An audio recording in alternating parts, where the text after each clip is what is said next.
Hearts have taken a monumental step towards the title, by the way, here. This is a huge win, absolutely huge. And how they got there was a bit of a kind of long and winding road, but they got there eventually. And when dust settles, this could be a absolutely monumental victory for them. I mean, you could tell at the end, I mean, the scenes in the way end were incredible. And I don't think I've ever seen limbs like it. It was incredible in there.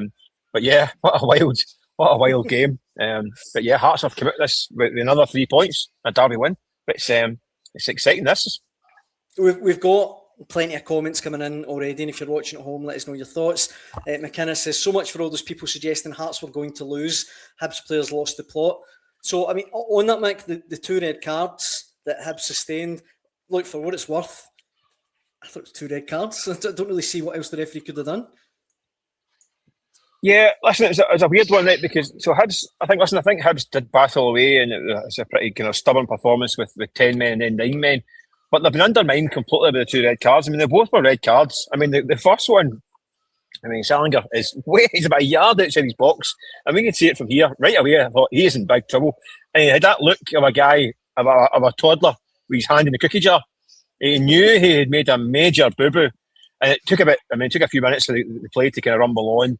And VAR took a long. I don't understand why it took so long to get the conclusion. It was an obvious handball, way out of the box, had to go. But I mean, Hibs had actually. I mean, Hearts had started quite well, and were on the front foot and looked really intense. And then Hibs pop up with a goal, and then you think this is now really interesting. It's been a brilliant goal, Martin Boyle. And then you think this is really interesting now. But the red card completely changed the complexion of the game. And then Hearts are dominating and they're battling away without really creating an awful lot. I mean, there's a couple of little chances from distance and a few headers on the bar, but a good save from Jordan Smith. I just felt though Hearts were struggling for quality in the final third. But then, so Hibs could have survived, but Paslak's first yellow card was silly. I mean, it got a bit feisty before half time. There's a few tackles flying in and nothing out of the ordinary. But he squared up to kind of Stephen Kingsley and he got himself booked. He lost the bag a bit, got himself booked. You think, okay, but then minutes into the second half, he's in for a tackle he's never going to win. A booking every day of the week, a certain red card. Wild tackle when you're in a yellow card. It was crazy. I mean, it really was a moment of madness. I mean, at that point, so Hibs was about 9 men. I mean, there's no game. It's not a game anymore. It's basically attack v defence. I mean, Hibs went kind of 4-4-0 and just kind of camped in and tried to hold on. And you always felt that the pressure was going to tail eventually. But the quality wasn't quite there with Hearts until Derek McInnes made his changes. I mean, I thought they struggled in the wide areas in the first half.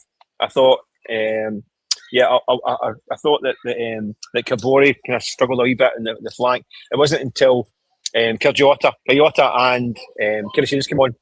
Then it changed the dynamic. They give it a wide stretch to play. I mean, Kyrgiota was the one that made the big difference. I mean, 2 assists. Shankland goal was so important at the timing.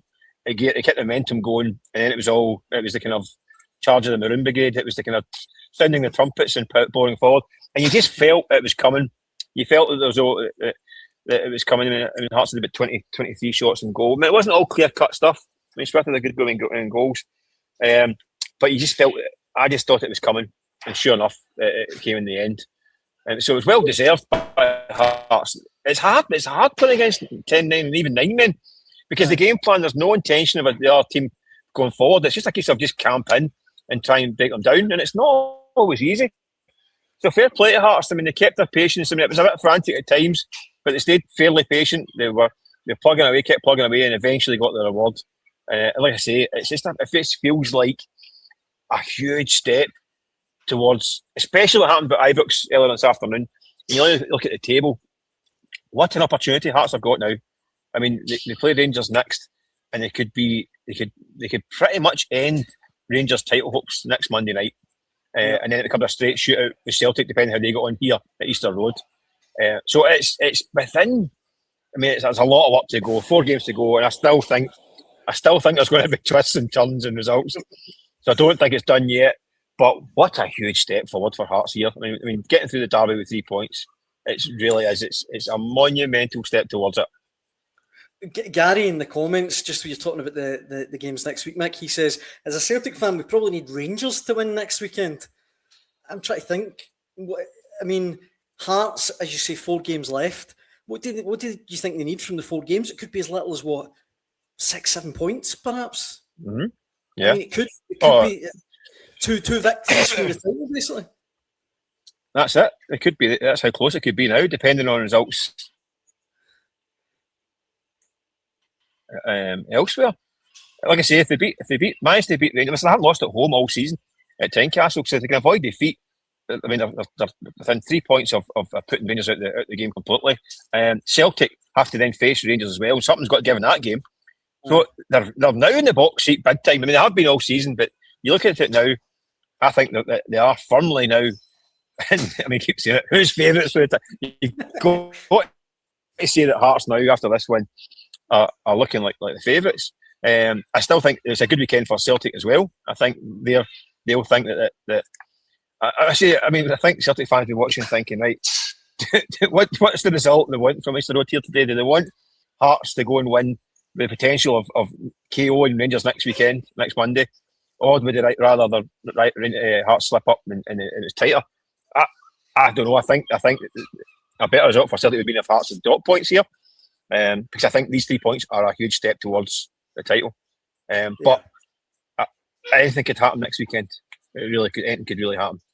We're now at that stage where it's going to be just a wild and wacky ride.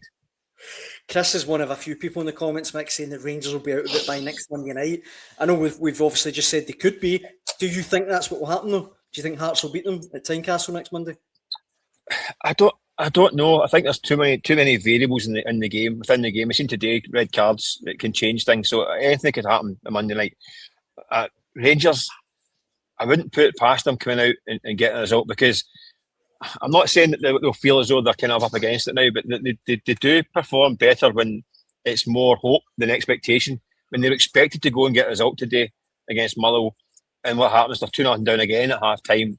They get back into the game, so they expect to go and win the game, and they concede right at the death. That is a major slip up by Rangers at this point in time. They could not afford to do that. So it puts questions on them. But like I said, now they might go into this game thinking they're the ones up against it, which sometimes frees up Rangers, and it might mean that they go and be expansive and go and have a go at Hearts. I think the game won't be. It'll be in the balance, because the way Hearts play as well, they're not a team that dominates the ball and keeps possession. I mean, they did today, obviously, because they played against about 3 guys left the pitch. But they tend to kind of play a kind of variation of game. It's direct, and the ball gets passed about and bounces back and forward. Rangers are exactly the same.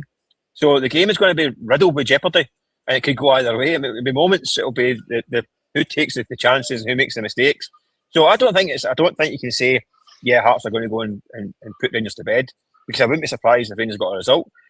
But nothing will surprise me in that game next week. It could be anything. I think it'll be close. I think it'll be close, right enough. I don't think it'll be either way. One side will run away with it, but it could spin either way. No, I completely agree. I've absolutely no idea what's going to happen from here.